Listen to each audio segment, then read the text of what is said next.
সালামুন আলাইকুম তিবতুম রাব্বি আউযু বিকা মিন হামাযাতি শায়াতিন ওয়া আউযু বিকা রাব্বি আইয়াহদুরুন বিসমিল্লাহির রাহমানির রহিম ওয়া সালামুন আলাল মুরসালিন আলহামদুলিল্লাহি ওয়া সালামুন আলা ইবাদিহিল্লাযিনা ইসতাফা রাব্বি জিদনি ইলমা। প্রিয় মুহতারাম, আপনি যদি আল কোরআনুল মাজিদ জীবনে একবারও বুঝে পড়তে চান তাহলে এই ক্লাস আপনারই জন্য। সাধারণভাবে সাদা কালো আরবি অক্ষরে ছাপানো আল কোরআনুল কারীম তেলাওয়াত করলে বা পড়া হলে বোঝা যায় না যে কোন শব্দ কোন বৈশিষ্ট্যের বা কোন পদের। কিন্তু আমাদের ক্লাসে চেষ্টা করা হয়েছে কালার কোড দ্বারা প্রতিটি শব্দ পৃথক করা এবং একটি শব্দের মধ্যে লুকিয়ে থাকা অন্য শব্দকে বের করা পাঠক বৃন্দের বোঝার সুবিধার স্বার্থে। যেমন স্লাইডের মাঝখানে আল কোরআনুল মাজিদের একটি আয়াতের দিকে লক্ষ্য করুন। এখানে প্রথম শব্দ সাতাজিদুনি একটি শব্দ নয়, বস্তুত এখানে 4টি শব্দ। এখানে সা হলো হরফ বা প্রিপোজিশন, অর্থ হলো শীঘ্রই, আর তা হলো দুমির মুত্তাসিল বা অ্যাটাচড সাবজেক্টিভ প্রোনাউন, অর্থ হলো তুমি বা আপনি। তারপরের শব্দ জিদু হলো ফেল বা ভার্ব, অর্থ হলো পায় বা পাবে, এবং নি হলো দুমির মুত্তাসিল মানসুব বা অ্যাটাচড অবজেক্টিভ প্রোনাউন, অর্থ হলো আমাকে। এইভাবেই আমাদের এই চ্যানেলে প্রতি আয়াতের প্রতিটি শব্দকে কালার কোড দ্বারা আলাদা করে উপস্থাপন করা হবে দর্শকবৃন্দের বোঝার সুবিধার জন্য। আল্লাহু আল্লাহু প্রিয় মুহতারাম, আজ শব্দে শব্দে কোরআন বিশ্লেষণের 10ম ক্লাস। আজ আমরা দেখব সূরা আন-নাসরের বাকি থাকা 3 নম্বর আয়াতের তাহকিক এবং তারকিব। এই সূরার 3 নম্বর আয়াতের আরবি টেক্সট আবারও দেখে নিলাম এবং তারপর এই আয়াতের সরল বাংলা অনুবাদটাও দেখে নিলাম। এই আয়াতের প্রথম শব্দ ফাসাব্বিহ, অতঃপর পবিত্রতা ঘোষণা করো। মূলত এখানে দুটি শব্দ, একটি ফা অতঃপর রেজাল্ট পার্টিকেল। যখন বাক্যে শর্ত থাকে বা কন্ডিশন থাকে আরবিতে তাকে বলে ফেলু শর্ত। তারপর থাকে জবাবু শর্ত, অর্থাৎ শর্তের উত্তর বা একটা ফলাফল আশা করা যায়। তাই শর্তবাচক বাক্যের উত্তরে ফা প্রথমে বসে, সেই জন্য এই ফাকে রেজাল্ট পার্টিকেল বলে। তাই মনে রাখতে হবে আল কোরআনে আসা সব ফা এক অর্থ হবে না। তারপরের শব্দ সাব্বিহ, এটি একটি ইম্পারেটিভ ভার্ব, আদেশমূলক ভার্ব। এটার উৎপত্তি স্থল জানতে হলে আমাদের ছোট কনজুগেশনে যেতে হবে। এই ক্রিয়ার মাদি রূপ হবে সাব্বাহা, সে পবিত্র ঘোষণা করেছে। এটি একটি 2 নম্বর গ্রুপের ফেল। 3 অক্ষরের ক্রিয়াতে মধ্যের অক্ষরে তাসদিদ থাকলে আমরা তখন সহজেই বুঝতে পারি যে এটা হলো 2 নম্বর গ্রুপের ফেল। এটাতেও তাই আছে। এটার মুদারি রূপ উসাব্বিহু, সে পবিত্র ঘোষণা করবে। এটার আমর সাব্বিহ, পবিত্র ঘোষণা করো। এই আমাদের আকাঙ্ক্ষিত প্রত্যাশিত ফেলু আমর। অন্যান্য কনজুগেশনগুলো আপাতত এখানে আমাদের দরকার নাই, তবুও এই চার্টে দিয়ে দেওয়া হলো। তারপরের শব্দ বিহামদি, প্রশংসার সাথে। এখানে দুটি শব্দ, বি এর অর্থ প্রায় 16-17টা আছে, এখানে হবে সাথে। হামদুন, বি হার্ফ জারের কারণে হামদুন বি হামদি হয়েছে। এই হামদি একটি ক্রিয়া বিশেষ্য, ভার্বাল নাউন। এটার উৎপত্তি স্থল দেখে নিই।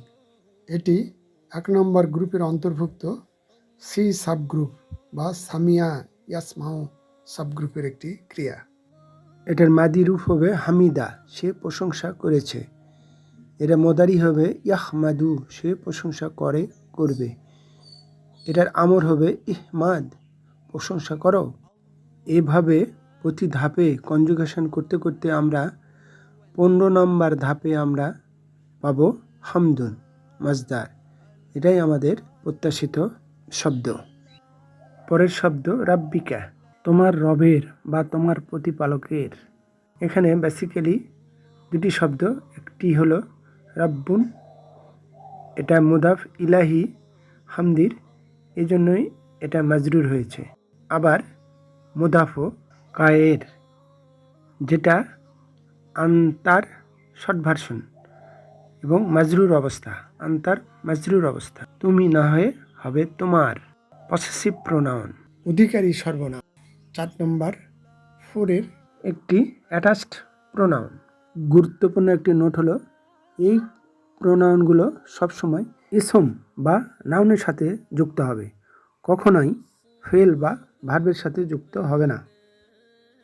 পরের শব্দ ওয়া এবং হরফ আতফিন কনজাংশন।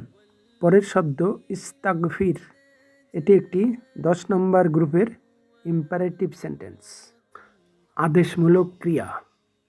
এবং ক্ষমা চাও, এখানে আল্লাহ সুবহানাহু ওয়া তাআলা তাঁর রসুলকে বলছেন তুমি ক্ষমা চাও। এটার মাদি রূপ ছিল ইস্তাগফারা, সে ক্ষমা চেয়েছে। এটার মুদারি রূপ ইস্তাগফিরু, সে ক্ষমা চাবে। এটার আমর কমান্ডিং, ইস্তাগফির, ক্ষমা চাও। এটাই আমাদের প্রত্যাশিত আকাঙ্ক্ষিত আলোচ্য কনজুগেশন ইস্তাগফির। আপাতত পরের কনজুগেশনগুলো আমাদের দরকার নাই, তবুও এই চার্টে দিয়ে দেওয়া হলো। পরের শব্দ হু, তাকে। এটি একটি অবজেক্টিভ প্রোনাউন।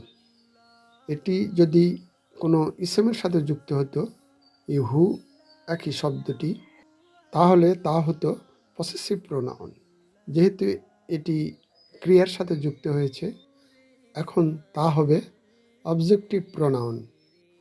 5 নম্বর চার্টের একটি অ্যাটাচড অবজেক্টিভ প্রোনাউন।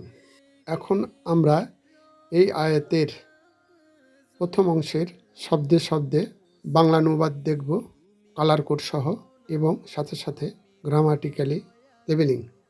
আয়াতের পরের অংশের প্রথম শব্দ ইন্নাহু, নিশ্চয় তিনি। ইন্না অর্থ নিশ্চয়, একে বলা হয় হরফু নাজবিন ও হরফু তাওকিদ, যা নিশ্চয়তা প্রদানের জন্য জুমলাতুল ইসমিয়ার মুবতাদার পূর্বে বসে মুবতাদাকে মানসুব করে এবং খবরকে মারফু করে। ইন্নার পর মুবতাদাকে বলা হয় ইসমু ইন্না আর খবরকে বলা হয় খবর ইন্না। এখানে হু হলো ইসমু ইন্না, সেই জন্য হুর অর্থ তাকে না হয়ে হবে হুয়া বা সে বা তিনি। এখানে ইন্না সহ তার 7 গুণের হরফু নাজবিনের তালিকা দেওয়া হলো। এগুলো ইন্নার মতোই হরফু নাজমিন হিসেবে কাজ করে। তারপরের শব্দ কানা, সে হয়েছে। এটা একটি নাকিস ক্রিয়া, অর্থাৎ এটা ইংলিশের was, were, am, is, are, shall, উইলের মতো কাজ করে। অর্থাৎ বলা যায় আরবি ভাষায় অক্সিলারি একটি ভার্ব। এখানে ইসমু কানা হলো হুয়া, মুস্তাতির, হি, হিডেন। আর খবরু কানা হলো তারপরের শব্দ তাওয়াবান। কানার জন্যই খবরু কানা মানসুব হয়েছে, জবর হয়েছে। এ সম্বন্ধে সূরা ইখলাসে আমরা বিস্তৃত আলাপ করেছি। এটা এই সাবগ্রুপের একটি ক্রিয়া, অর্থাৎ আজওয়াব ক্রিয়া। ছোট কনজুগেশন চার্টে এর কনজুগেশনটাও দিয়ে দেওয়া হলো। তারপরের শব্দ তাওয়াবান, অধিক অধিক ক্ষমাকারী, বেশি বেশি ক্ষমাকারী। এই শব্দটি তাবা ক্রিয়ার একটি ইসম এবং তা ইসমু মুবালাগা, ইন্টেন্সিভ নাউন, অনেক ব্যবহৃত একটি ক্রিয়া। আমরা এর উৎপত্তিস্থল বের করি, তাই আমাদের যেতে হবে ছোট কনজুগেশন চার্টে। এটার মাদি রূপ হবে তাবা, সে ফিরে এসেছে বা তওবা করেছে। এটার মাদ্দা হলো তা, ওয়া এবং বা, তাওয়া বা। আমরা জানি যে মোতাহারিক ওয়ার আগে যদি জবর থাকে তাহলে সেই ওয়াটা আলিফে পরিণত হয়ে যায়। আমরা এটা আগে জেনেছি, এখানে তাই হয়েছে। তাওয়া বা তা বা হয়েছে। এটার মোতারি রূপ ইয়াতুবু, সে তৌবা করে, করবে। এটার আমর কমান্ডিং ভার্ব হবে তুব, তৌবা করো। এইভাবে কনজুগেশন করতে করতে আমরা 13 নম্বর ধাপে এসে পাবো তাওয়াবুন, অধিক ক্ষমাকারী, বেশি বেশি ক্ষমাকারী। এই তাওয়াবুন কানার খবরু কানা, এই জন্য এটা 2 পেশ না হয়ে 2 জবর হয়েছে, মানসুব হয়েছে। এখন আমরা দেখব এই আয়াতাংশের শব্দে শব্দে অনুবাদ এবং সাথে সাথে গ্রামাটিক্যালি লেভেলিং। প্রিয় মোহতারাম, আজ এ পর্যন্তই। অমা তৌফিকি ইল্লা বিল্লাহ, আলাইহি তাওয়াক্কালতু ওয়া ইলাইহি উনীব। এই চ্যানেলটি ভালো লাগলে প্লিজ একটি লাইক দিন, সাবস্ক্রাইব আইকনটিতে প্রেস করুন, পাশের অল আইকনটিতে ক্লিক করুন। মাশা আল্লাহ, লা কুওয়াতা ইল্লা বিল্লাহ। আসসালামু আলাইকুম ওয়া রাহমাতুল্লাহ। আল্লাহ হাফিজ।